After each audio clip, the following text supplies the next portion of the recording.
या सर्व मान्यवरांचं मी यावेळेला स्वागत करतो आणि थेट नवनाथ बन मी आपल्यापासून सुरुवात करेल। नवनाथजी, कुणी काय खावं हा ज्याचा त्याचा वैयक्तिक अधिकार असताना महापालिकांचा हा निर्णय अचानकपणे आपल्या समोर काय येतो तेही 15 ऑगस्टच्या आधी।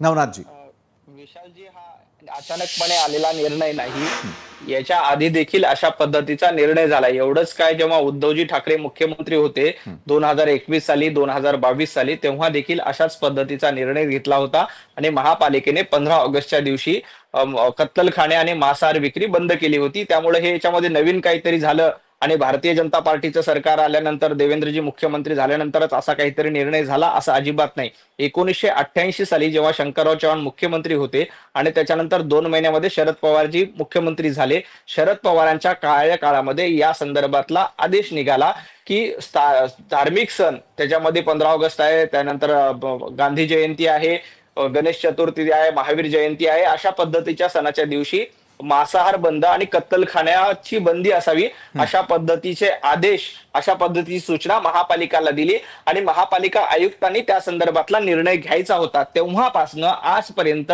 वेगवेगळ्या पद्धतीनं महापालिका त्या निर्णयाची अंमलबजावणी करतात, त्या ठिकाणचं स्थानिक वातावरण बघून।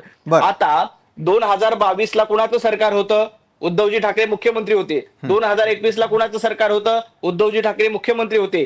त्याही वेळेला 15 ऑगस्टला, मी दुसरा दिवसांचा धार्मिक सण म्हणत नाही, 15 ऑगस्टला महापालिकेमध्ये, महापालिकेच्या क्षेत्रामध्ये कत्तलखाने बंद करण्याचे आदेश दिले होते आणि त्यावेळेला कोणीही ओरडलं नाही। त्यावेळेला जितेंद्र आव्हाड आले नाही की आम्ही त्या राज्याचा मंत्री आहे आणि मी अशा पद्धतीच्या मागणीचा निषेध करतो। त्यावेळेला संजय राऊत पुढे आले नाही आणि ते असं त्याबद्दल म्हणाले नाही। संजय राऊत काय म्हणतात की शाकाहार करणारे नपुसक आहेत।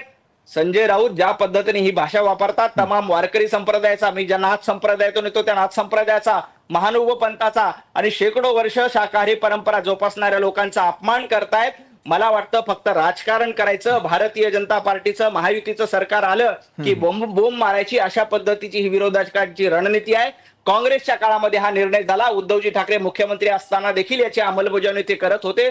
फक्त तोच निर्णय यावर्षी प्रशासन घेत असेल, त्याला मात्र दुधतोंडीपणाने विरोध करायचा, हे महाराष्ट्रातल्या जनतेला माहित आहे। महाराष्ट्रातली जनता सुज्ञ आहे आणि अशा पद्धतीची काँग्रेसची, उबाटा गटाची, जितेंद्र आव्हाड यांची नौटंकी महाराष्ट्र सहन करून घेणार नाही। महाराष्ट्रातल्या जनतेला सत्य माहित आहे, कोण काय खावं, कोण काय नाही खावं, याला सरकारशी काही देणं घेणं नाही। बरं नवनाथ बनजी, आपल्याला एका बाजूला वाटतं की एका बाजूला खाण्यापिण्याच्या संदर्भातलं सगळं स्वातंत्र्य आहे, मात्र हा निर्णय कुठल्या शासन काळामध्ये घेण्यात आला, 1988 संदर्भातला जो आहे तो निर्णय घेण्यात आल्याचं तुम्ही पुन्हा एकदा अधोरेखित करताना दिसताय।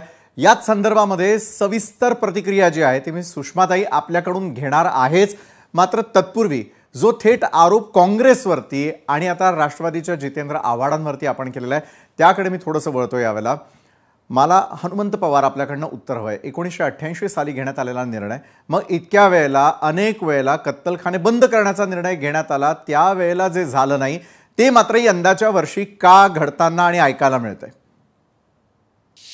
विशालजी,